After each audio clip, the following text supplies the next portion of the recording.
ఆంధ్రప్రదేశ్లో ఒక అద్భుతమైనటువంటి విజయాన్ని సొంతం చేసుకుంది తెలుగుదేశం పార్టీ, భారతీయ జనతా పార్టీ, జనసేనకు సంబంధించినటువంటి కూటమి. ఊహించని రీతిలో ఘోర పరాభవాన్ని మూటగట్టుకుంది వైఎస్ఆర్ కాంగ్రెస్ పార్టీ. ఇది అందరికీ ఇప్పుడు ఆకర్షిస్తున్నటువంటి అంశం. అయితే ఈ ఎన్నికల ఫలితాల్లో మరో అద్భుతం కూడా ఒకటి జరిగింది. అది ఏమిటంటే సెంటిమెంటు బ్రేక్ అయింది. అతిపెద్ద సెంటిమెంటు బ్రేక్ అయింది. అదేంటంటే అనంతపురం జిల్లా, అంటే ఉమ్మడి అనంతపురం జిల్లాలో ఉండేటటువంటి ఉరవకొండ నియోజకవర్గంలో కూటమి తరపు నుంచి తెలుగుదేశం పార్టీ సీనియర్ నాయకుడు పయ్యావుల కేశవ్ బరిలో దిగాడు. అయితే ఇక్కడ ఒక సెంటిమెంట్ ఉంది. ఉరవకొండలో ఎవరైతే గెలుస్తారో ఆ పార్టీ అధికారంలోకి రాదు అనేటటువంటి ఒక సెంటిమెంటు రాజకీయాల్లో కొనసాగుతూ వస్తుంది. గత 2-3 పర్యాయాలు మనం పరిశీలించినా కూడా అదే జరుగుతుంది. గతంలో 2019లో రాయలసీమలో 52 నియోజకవర్గాలు ఉంటే అందులో కేవలం తెలుగుదేశం పార్టీ 3 స్థానాలు మాత్రమే గెలిచింది. 1 చంద్రబాబు నాయుడు, 2 నందమూరి బాలకృష్ణ, 3 పయ్యావుల కేశవ్. అంటే పయ్యావుల కేశవ ఉరవకొండ నుంచి గెలిచాడు. గెలిచినప్పుడు 2019లో ఆ పార్టీ అధికారాన్ని కోల్పోయింది.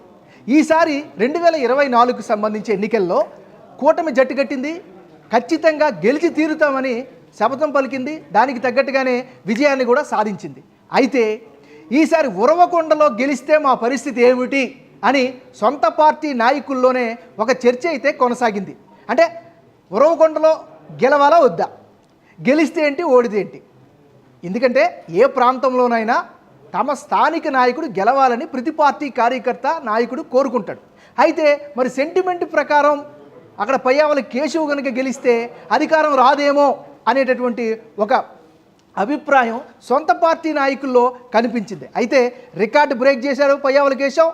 ఉరవకొండలో తన అపోనెంట్ పైన 21,704 ఓట్ల భారీ మెజారిటీతో ఆయన విజయ దుందుబు మోగించాడు. అయితే ఉరవకొండ స్థానాన్ని కూటమి కైవసం చేసుకోవడంతో పాటు ఉరవకొండ గెలవడమే కాదు, ఆంధ్రప్రదేశ్ చరిత్రలోనే ఒక అద్భుతమైనటువంటి ఘన విజయాన్ని సొంతం చేసుకుంది కూటమి.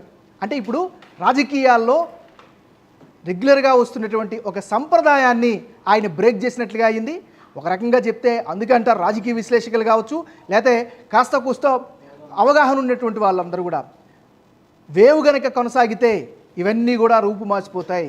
వేవ్ అనేది కనుక స్టార్ట్ అయితే అన్ని లెక్కలు, అన్ని ఈక్వేషన్స్ కూడా తారుమారవుతాయని చెప్తూ ఉంటారు. దానికి తగ్గట్టుగానే ఈరోజు ఉరవకొండలో పయ్యావుల కేశవ్ విజయం. అయితే ఇక్కడ ఇంకొక విషయం చెప్పుకోవాలి. ఏంటంటే కేశవ్ 2019 నుంచి కూడా ఇప్పటికి కూడా అదే నియోజకవర్గంలో స్థానికంగా పనిచేశాడు. ప్రజలకు అందుబాటులో ఉన్నాడు.